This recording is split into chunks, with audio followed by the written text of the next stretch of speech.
Hi, everyone. So thank you for the opportunity to speak today and to share a little bit about my journey from my PhD thesis to where I am today, working in purification development at Sanofi. So it's titled A Short Walk from Building 66 to Genzyme Center.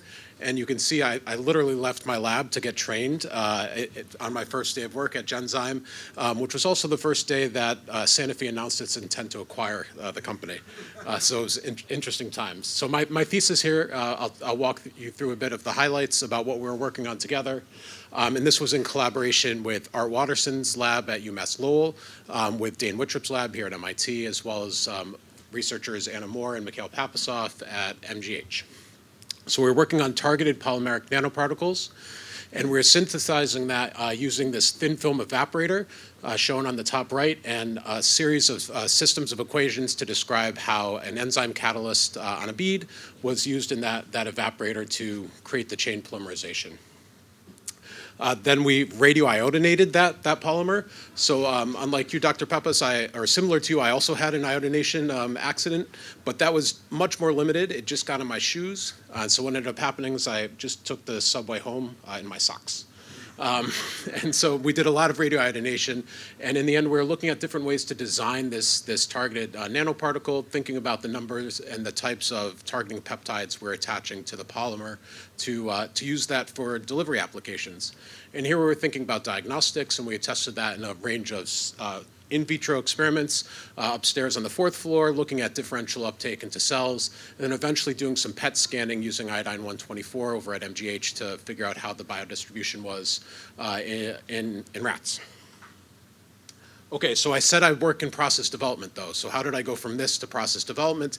And actually, as I was reflecting back, I was doing a lot of process development, right? So we're doing process development on the top right, mechanistic modeling, figuring out how parameters impacted the ultimate outcome. Of course, technology development, analytics, and understanding design space. And so I'll share a little bit about, my career so far, and how I was able to bring some of those lessons learned into work at Sanofi. So maybe starting, in the top on the left side here, it's one of the achievements for our teams is to work across global organization and try to do that in a harmonized way to deliver medicines across the portfolio and R&D. And what we've done is we've structured our ways of working to figure out what are the ways we want to deliver medicine for first-in-human trials, for commercial development, and ultimately for commercialization, and in trying to bring some rigor, but also some harmony across the different teams and sites that are working on developing processes at Sanofi. I have had the good fortune to have 5 BLAs or SBLAs under, in collaboration across teams and with other parts of the organization. Maybe the one to mention on the top left there is Symposium. It's nearest and dearest to my heart. It's a life-saving medicine that we're able to bring to patients, entirely, developed during my tenure at the company. We've been able to work on a range of therapeutic modalities, not just mAbs, of course, enzymes, and a whole range of Franken molecules that are designed with different ways to target 2 or 3 antigens at the same time, and even antibody-drug conjugates. And I've had the chance to lead teams, of course, here down the Mass Turnpike in Framingham, as well as in France, just outside of Paris, in Cambridge, England, and Frankfurt, Germany. So that was the portfolio highlights, a little bit about some of the technology work that I'm particularly proud of in the teams.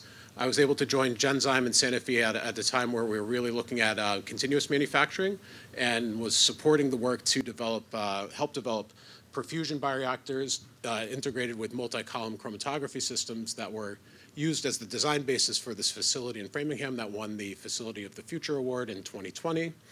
And of course, looking just beyond the capture step and trying to make the whole process continuous with our teams, we've been doing a lot of work over the past 10, 15 years.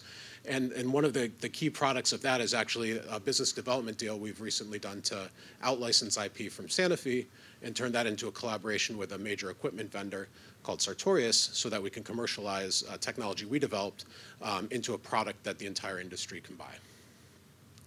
And mentioning on the top right, of course, we've got a large focus in continuous manufacturing, but also a lot of work in robotics, automation, and high throughput in our labs, where we're using machine learning algorithms and Bayesian techniques to automate in a closed loop way how we do development to try and have more optimized processes and work with less labor per project. So that's a little bit of my career highlights to date. I did want to share two Clarkisms that I think are consistent with what folks have been sharing so far.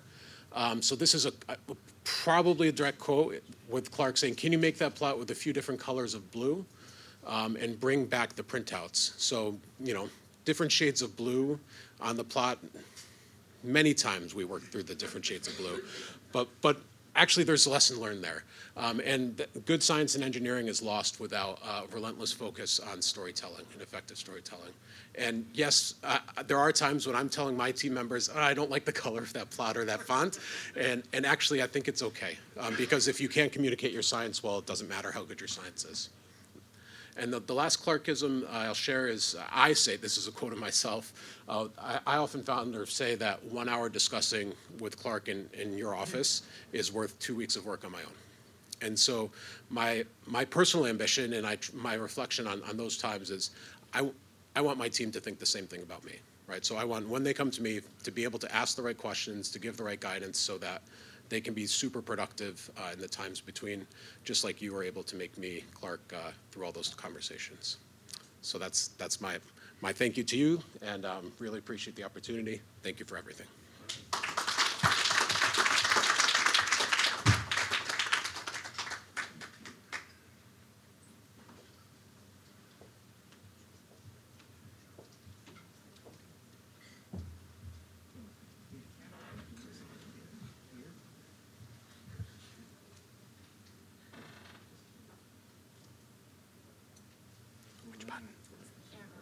This one?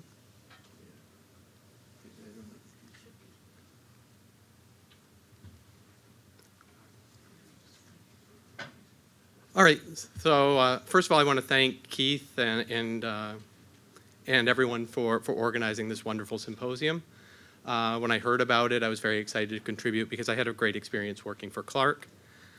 I was very, very nervous when I saw that I was supposed to talk about all the wonderful science I had done since leaving MIT. And how did I deal with that? I procrastinated.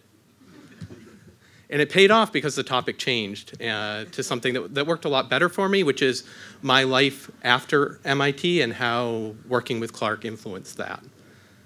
I still procrastinated, though. On the bright side, I did finish the presentation before the sun came up this morning, so it was better than some of the grant proposals that we did with Clark.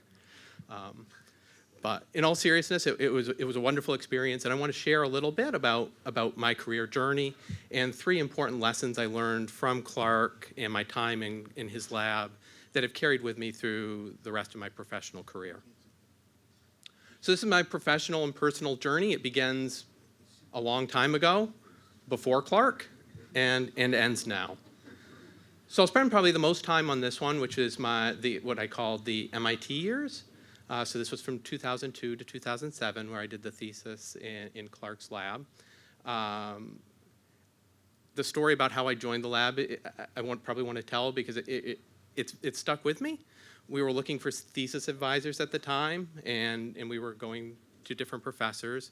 And Clark's group had a very active research area in the field of diabetes, as you've heard about. And I asked Clark, well, why are we going with cadavers? Why don't we just make the islets from stem cells? Because this was the time that stem cells were just bursting on the scene. And Clark's face lit up, and he's like, yes, we should do that. You should come and we should make that a project. So it was great. It sounded exciting. Thankfully, along the way, Susie course corrected and maybe pointed out that was probably too big a challenge for me to tackle as a PhD thesis. But that was how I joined Clark's lab. There was a bit of a rumor that when you joined Clark's lab, you were signing up for something like 10 years or a long time. But I joined with Mike and Anna pictured there. The 3 of us worked very well together. We accomplished a lot. We overlapped with Claire Kos and Kevin and several others. And we graduated in a timely manner and I think did some pretty good work together. And I found a picture of my thesis committee. So we have Ken Smith, we have Claire Kos, we have Susie and Gordon, and of course Clark as well. So these years were very formative for me. So the next step in my life, I joined a small biotech. That went out of business after about 2.5 years. I jumped off before it completely failed. I went to Millipore, where we were acquired partway through, and there was a lot of turmoil there. I learned a lot, though, about organizations, doing science and industry, and I married my better half, so that was also probably another important part of that part of my life. So next I moved to Sanofi. So now I joined Biologics and Manufacturing Technology Development. Over my 11 years at Sanofi, I evolved from being kind of a bench scientist to not stepping foot in the lab much at all, and directing work maybe from above. I also had 2 kids, and that created its own challenges, which we'll talk about a little later. And now currently I'm at Bristol Myers Squibb, where I support a large-scale commercial biologics manufacturing facility. I actually support 2 facilities there. Overall, we deliver about 250,000 patient doses per year. So the work that our team does keeps medicines flowing to patients. It's obviously very, very far down the value chain relative to the basic research, but it's nevertheless very important for keeping people, giving people access to life-saving medicines.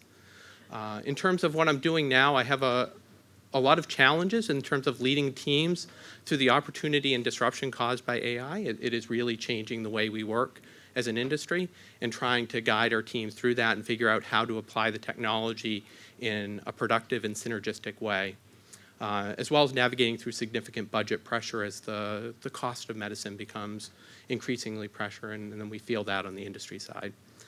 So I want to talk a little bit about some enduring lessons that I learned from the Colton lab that have carried through. So maybe the first that I wanted to say is, just because everyone does something doesn't mean it is right. I picked this image here because it shows everybody looking maybe in the bright spot where they think the answer is, and then the person with the more independent mind seeing where might be better, and maybe trying a different tool, use the flashlight instead of the street light to find what they're looking for. And I hear this all the time in my line of work, the phrase, "We've always done it this way." It's the most dangerous phrase there probably is, and it's the one that I challenge every day that I can. So I learned that from the lab, and I'm very appreciative of that. The next one was that I could take on something hard and find a path forward. I think I've heard from multiple people a very similar experience to mine. When Susie talked us out of the making islets from stem cells, it was we had to find something else. So Clark said to me, "I want you to look at how oxygen affects stem cells." That was it. And he gave me the freedom to go off and define the project. He gave me the freedom to have successes and failures. He was there when I needed him, but he didn't micromanage, and he allowed me to really grow. And it gave me confidence to tackle things that I didn't know the answer to. It's like this path through the forest, trying to get to the top of the mountain, not sure I'm going to get there. I have the confidence now that I can go down an unknown path and get where I'm trying to go. So thank you, Clark, for that. And then finally, technical communication matters. So I thought I'd have a little fun with this, because this is probably the thing that I remember the most. And judging by some of the other presentations, it's probably not just me. So I made this graph. It's maybe how much gray hair I have as a function of time and number of kids. And I wanted people to try to figure out what's wrong with this figure. There's quite a few things. So the axes labels aren't very good. I don't see tick marks. I see some grid lines. But this is the default Excel figure, and I think people are pretty familiar with figures of this quality. They're actually quite common. This is probably a little better. I didn't, as I mentioned, I procrastinated a bit. I didn't have time to fully perfect it, but I mostly have the tick marks on the inside. One of my bugaboos is making the axis labels readable. I don't know how many presentations I go to, I can't read the axis labels, and I'm squinting and trying to figure it out. So it may seem trivial, but I think even as Kevin mentioned, it isn't. The clear figures aren't just a decoration. It isn't something to make your slide pretty. It's what conveys the message. So if you look, maybe there's a bit of a correlation there between maybe my gray hair and the number of kids I have. So in closing, I just want to say thank you, Clark. You taught me how to think, how to communicate, and how to find a path forward, and I'll be forever grateful for that. So thank you very much, and thank you all for listening.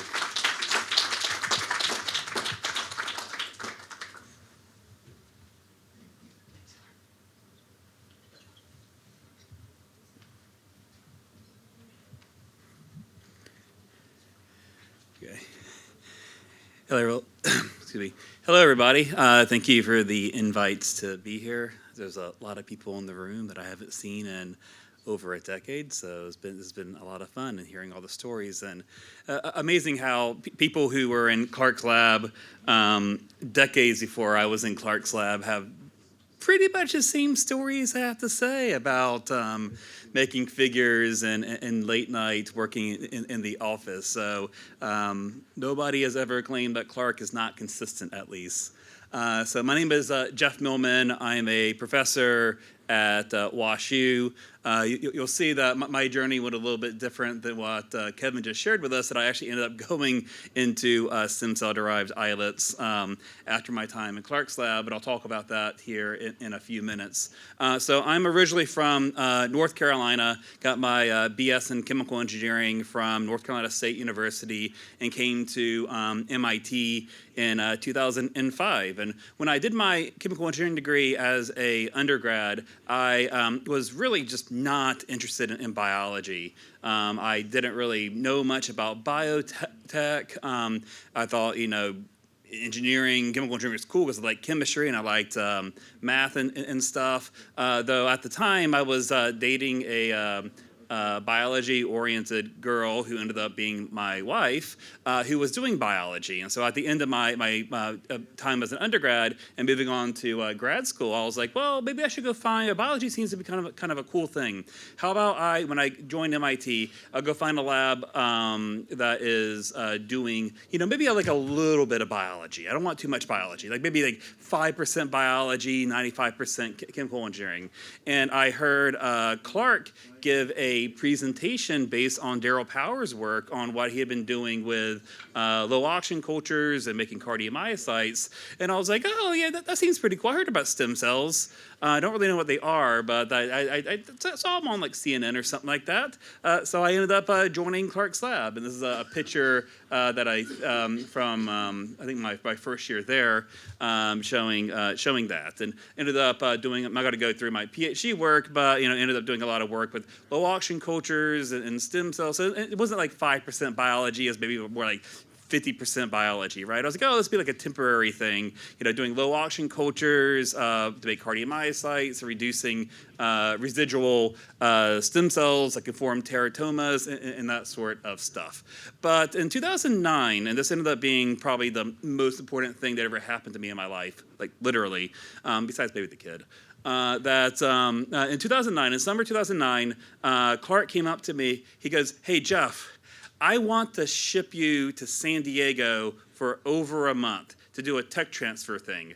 And I was like, sure, what with? He's like, oh, I want you to go to, well, at the time they were called NovoCell. Now they're called, they were called ViaCyte before they got acquired.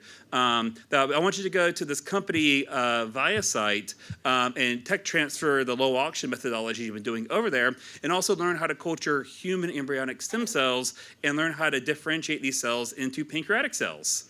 For diabetes cell therapy. And I was like, oh yeah, that sounds like a nice vacation. So I got a flight, rented a house, rented a car, went and drove to ViaCyte every day. Got to work with some amazing people over there, Kevin Diamore and Ed Beachy. They taught me all this stuff. I tech transferred stuff there, tech transferred over to Clark's lab, and ended up finishing my PhD. And at the end of my PhD, I was really intending on being more in engineering. I was never really intending on being in biology, but I was like, this experience at ViaCyte was just such so interesting. And I was like, type 1 diabetes, why aren't more people doing something about this? And so I was like, maybe I should do more stem cell stuff, but again, maybe a little bit more stem cell stuff before I go back into engineering. And so that prompted me to apply for and get a postdoctoral fellowship in Doug Melton's lab. And Doug was really tickled at the idea of a engineer joining his dev bio heavy lab. He thought it was pretty cool that I was at ViaCyte. He knew Clark, and he was like, "Oh, well, you're trained by Clark, so you're probably good." Though I don't know if you know what the central dogma is, but you'll learn that on the job, right? So I joined Doug's lab in 2011, and I go there, and it's like for me coming from Clark's lab and being a chemical engineer, I felt like I entered like the twilight zone. That there's first of all, it's a really big lab, a lot of stuff going on there, very great environment. To put the jokes aside for a second, but like most people there were working on this problem of how do you make stem cell derived islets, or make at least islets from a renewable source, for which stem cells was the majority of what people were doing there. And just looking at a way that it would go about this question, me coming from Clark's lab, I just thought was insane. A lot of them were either like going and taking like 10,000 compound libraries, would put cells on them, wait 3 days, and go and see if they made a beta cell. Well, if you know anything about Dev Bio, because I started learning Dev Bio then, you'll know that there's no way in hell you're going to make a beta cell from a stem cell in 3 days. So it's just completely insane. No real theory or design going on there. Or other people were trying to make I don't know the term organoid was coined back then, but make organoids and just kind of keep them in culture. No, don't coax them or anything. You just kind of hope they will spontaneously want to become a beta cell or an islet cell. And I don't know why you would think that these cells would choose to become that versus the 200 plus other cell types that it could possibly become. And so I go in there, I realize what's going on, and I'm like, hey, this think about this as a engineer. And I went back to basics. I was like, okay, process flow diagram. What are the inputs? What are the outputs? How do you signal it? What are the intermediates you're trying to make there? And I'm cutting a lot of stuff short here for the sake of time. But in the end, me and my co-lead on this team were able to figure out how to actually generate these cells. And not only how to generate the cells, but do it in a somewhat scalable fashion in 300 milliliter bioreactors. So we published this in 2014 in Cell as a picture of how the cells look. These are artificially derived islets from stem cells in culture, not derived from a pancreas or anything like that. These cells in this technology are now in a phase 3 clinical trial being run by Vertex Pharmaceuticals, for which a large number of patients have gone off of insulin, with all the insulin that they need being secreted by the cells that are transplanted into their bodies. And I forgot I had that slide in there, so that just says that. And so that happened in parallel with my move to WashU in 2015 as an assistant professor. I'm a full professor now. And it's really difficult, especially as an assistant professor, to recruit good students and good postdocs at the very beginning. And so for me, it was just a lot easier to make one instead. Had a kid pretty much immediately, started training her at a very, very young age to pipette in the laboratory. This is a more recent pictures of she's 9 years old now. So moved to WashU and have been there for over 10 years now, and have been really enjoying my time there.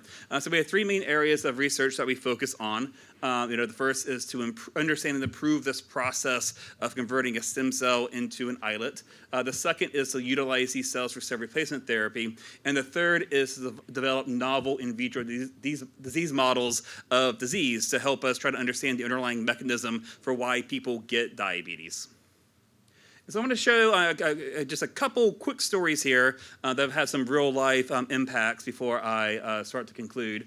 So one of the early discoveries that we ended up making, and because now I'm like super biology with I'm like 95% biology and 5% engineering nowadays. But one of the early things that we had discovered was that the rigidity that these differentiating stem cells experience have a really big impact on their differentiation. Again, this makes sense from if you're trying to make like muscle or bone or something like that. They've been well understood for decades. But for the pancreas, that doesn't really make a lot of sense. It's a soft organ kind of in the middle of your body. It's not like getting like mechanical forces, especially during embryonic development. But we discovered that under low stiffness situations, that this would promote the generation of endocrine cells. That would include the insulin-producing cells. I don't have the data here, but if you go the opposite way and you put them under very, very stiff conditions, you would actually make the digestive component of the pancreas. And so we leveraged that information. We did a compound screen to kind of figure out what aspect of the cell biology was being affected by rigidity, and to convert this over from a hydrogel-based process to a process that can be better scaled. Identified a compound that can replace what's going on with the hydrogels here. And then by incorporating this into our differentiation protocol, we were able to be able to cure diabetes a lot more efficiently than what we were doing at Harvard. With reversal of diabetes occurring within a few weeks, and this being long-lived before we actually removed the cells from the body. And so we published this in 2020, ended up licensing it to, at the time, a new startup company called Sana Biotechnology. And I actually went and worked there for a few years on a part-time basis. So I kept my lab in St. Louis, worked about 0.2 miles down the street with my secondary lab at Tech Square. First I founded the program, hired the people, led it for about 2 years before moving into more of an advisory role, and have since departed. But this, allowed for me to have a much more experience outside of academia, which has been still a influence today on the research that we do at WashU. But also this is now a late stage preclinical program with them planning on going into patients using the WashU-based technology in early next year. The second and final scientific story I wanted to share just real quick here is in the realm of disease modeling. And instead of talking about type 1 diabetes, I want to talk about a rare genetic disorder called Wolfram syndrome. So this is caused by a mutation in the WFS1 gene. Patients that have this get diabetes, but also get a host of other issues as well.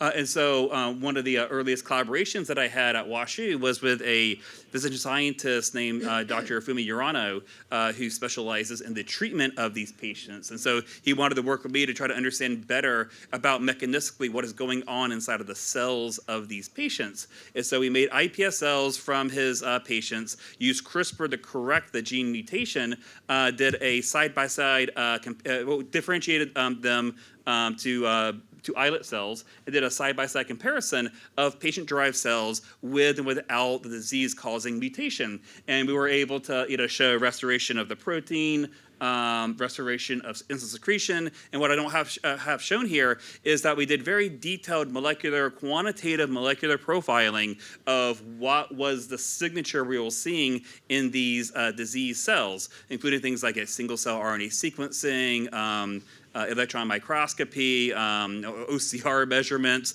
and the such.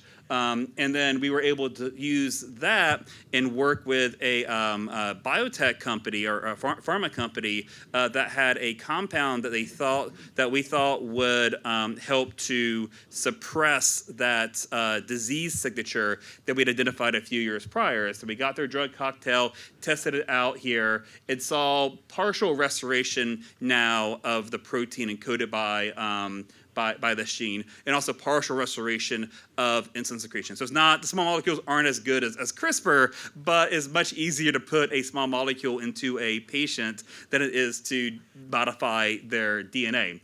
And so this is the subject of a clinical trial currently at WashU, where 8 patients have been dosed for over 2 years now with this compound. I actually just found it this morning. The paper came out yesterday, which unfortunately I don't have. I just have this press release from the company.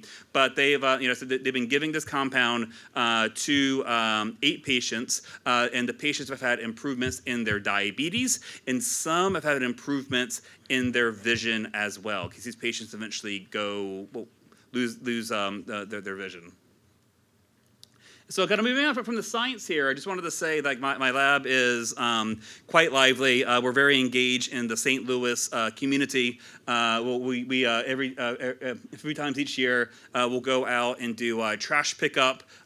That's a picture up here. Trash pickup in underprivileged areas in the St. Louis region.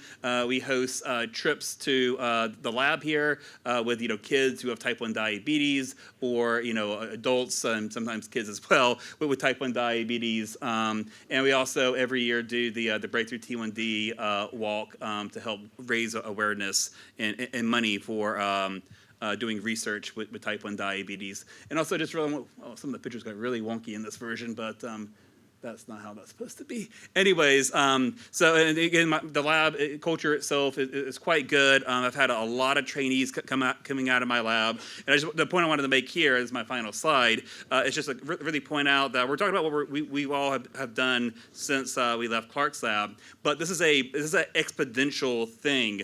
All of us, either in academia or industry, have been responsible for supervising and training people who then go on to go and do their own thing. And so I just want to say that the impact that Clark has had to the field goes beyond our own personal career journeys, the own personal things that we've done, and in both academia and industry. I just got a few highlights of PhD and postdocs that have come through my lab recently. And that's a picture from my defense. Thank you, everybody, and Clark, thank you the most. Congratulations.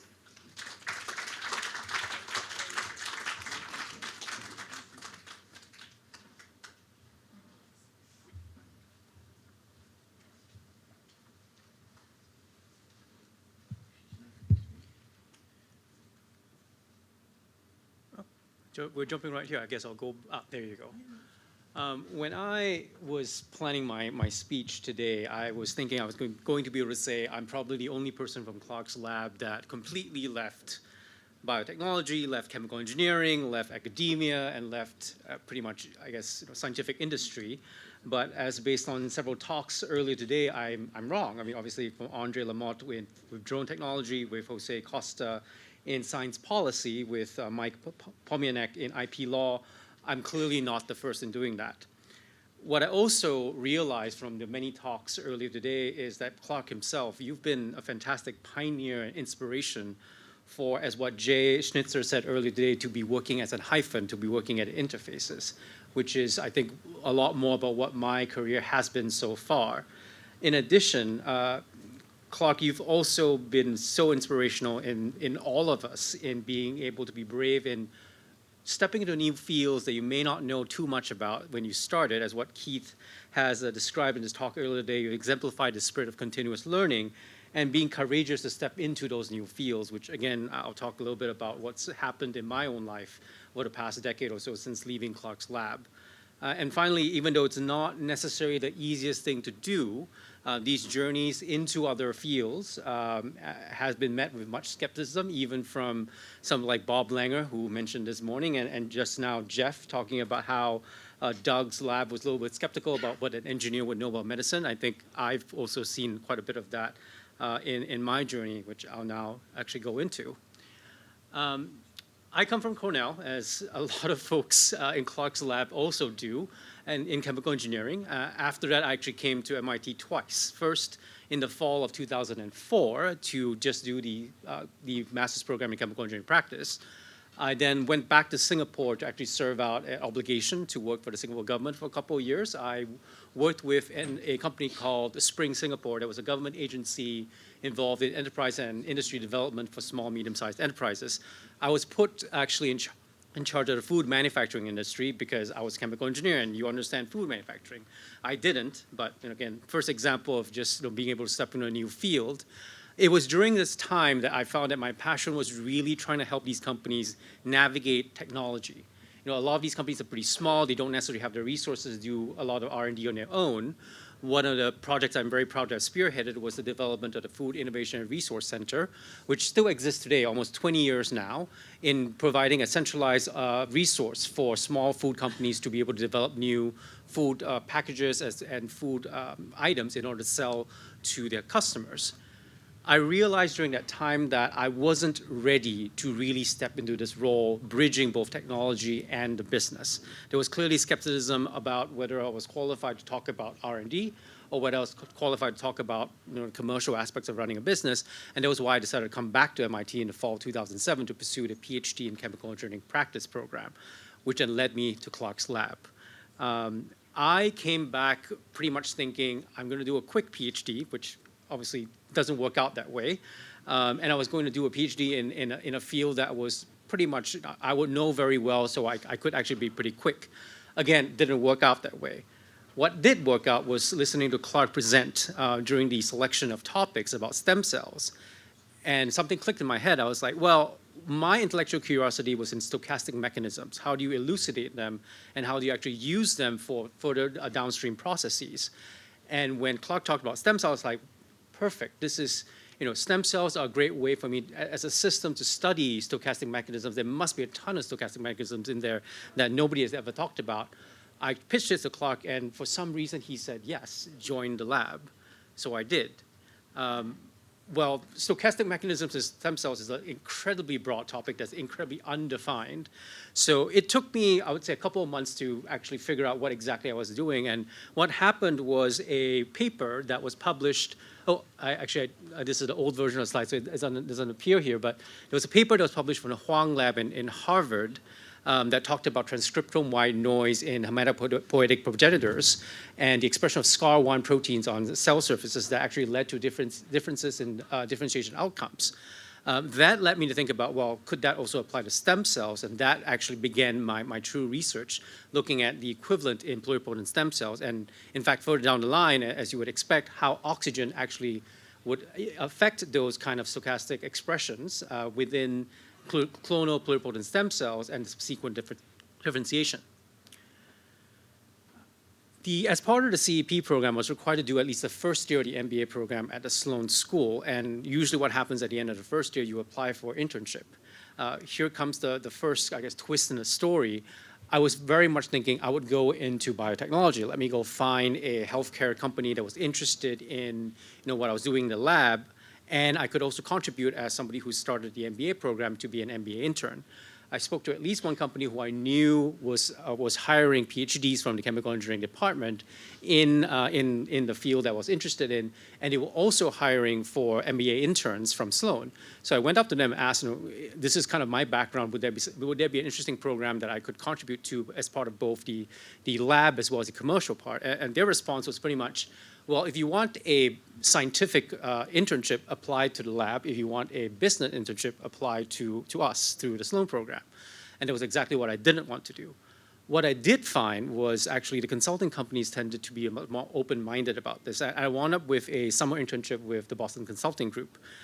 I was basically thinking, well, I'm not sure if consulting was for me. I'll do it for a summer. If it doesn't work out, I can always find another job after graduating with the MBA. That summer, I was actually put on a fairly interesting project with what was the beginnings of the geoanalytics team at BCG. The project was actually funded by a global foundation that was looking to fund technical solutions to alleviate the problem of urban sanitation in urban slums. And my particular part of the project was to actually predict where, for every square kilometer of dry land on Earth, what would be the conditions on the ground that would impact the engineering decisions in order to have this technology to help with urban sanitation.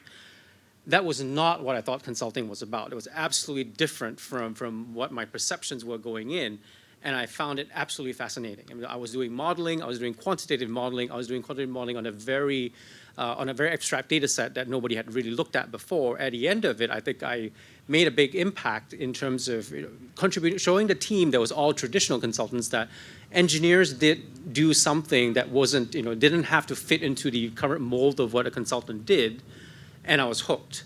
So I went back, I joined BCG right after graduation and stayed for 11 years. And throughout that time, I was pretty much looking for ways to be more quantitative, to do more data science. And I left in here this course here, 1034, which I think all more contemporary students of graduate students of MIT's chemical engineering department will know. It's called Numerical Methods Applied to Chemical Engineering. If you go back and look at the syllabus right now, I would argue that it should be more appropriately called Machine Learning Applied for Chemical Engineers, which I think, I would petition for that to be the new name, except I think it would attract too many students to take the class. The other thing I would petition, which I'm more serious about, is maybe you should consider teaching it in Python and SQL instead of MATLAB, but that's a different conversation altogether. So in BCG, after 2 years of doing the more traditional consulting work, I wound up having my ear to the ground, and BCG was realizing that there was a lot of demand for applied machine learning for some of the problems that our clients were talking about. And in fact, they formed a team dedicated to that, which I applied to and joined, called BCG Gamma, which I then spent another 9 years with them, and I became a partner at the end of 2022 with BCG and BCG Gamma. Extremely exciting. One of the things I also realized when I became a partner was the parallels between consulting and academia is actually pretty uncanny, because as you get more senior in consulting, you do a lot less of the day-to-day fun work, and you do a lot more of the worrying about where the next project was coming from, where the funding was coming from. And that wasn't what I quite enjoyed. So I actually decided to leave at the beginning of 2025, and very fortuitously was offered a position that was newly created at a company called CyberArk, which is a cybersecurity company. Again, stepping into a brand new field and another interface here to lead their internal AI transformation. I realized very quickly during my time in BCG Gamma that yes, you could have the best machine learning models, but if it's not going to work unless the people who are involved in the process would actually know how to use it and use it for the right purposes. And I won't go into in-depth details around that, but that was when I realized that in order for machine learning and data science to actually have an impact, you needed to figure out the people involved with it, and that's what I started coining as AI, true AI transformation. So that became my role. I joined CyberArk at the beginning of last year, built up a full team reporting to both the Chief Transformation Officer and the Chief Information Officer. So again, working in a very unusual interface of reporting to two very different C-suite leaders, and was actually pretty successful and have been pretty successful in achieving what we wanted as a quick first-year goal, as well as setting up the background for the subsequent years. As life would have it, things are unpredictable. CyberArk, despite being $1 billion publicly listed company, was acquired late last year, and the acquisition closed just a few months ago. And I was offered the opportunity to stay on and actually continue with Palo Alto Networks, which was the company that acquired us. I actually got a couple of pings from at the same time, quite fortuitously, from other organizations also looking for AI transformation. And as of right now, I think it was interesting for me to put a title down, because officially I do not have a position right now, but starting Monday, I will be joining Databricks, which is a tech company involved in the provisioning of cloud-based infrastructure for data analytics and distributed compute. If you know anything about the AI industry, Databricks is one of the most exciting companies out there, even though do I say so myself. And it's an incredible privilege for me now to step into yet another new role in a new field, and to continue the demonstrating the courage and bravery that Clark himself has demonstrated many, many times in just knowing that, even though you may not start out knowing a lot about a field, you will know, and you will know to learn, and you'll know that you can be successful bringing your past skills with you, everything you've learned, and making sure that you can expand and continue to grow and learn and contribute. Thank you, Clark. It has been an enormous pleasure. I will just end with very quick things that I've learned that I've also mentioned already in the past few minutes. I won't belabor the point about concision and clarity in communication. Everybody has talked about that. I won't belabor the point about willingness to learn and experiment, which I also talked a lot about. But I will talk about, and I have talked about a lot about finding connections, which I think, Clark, you have shown that by example multiple times. Thank you very much.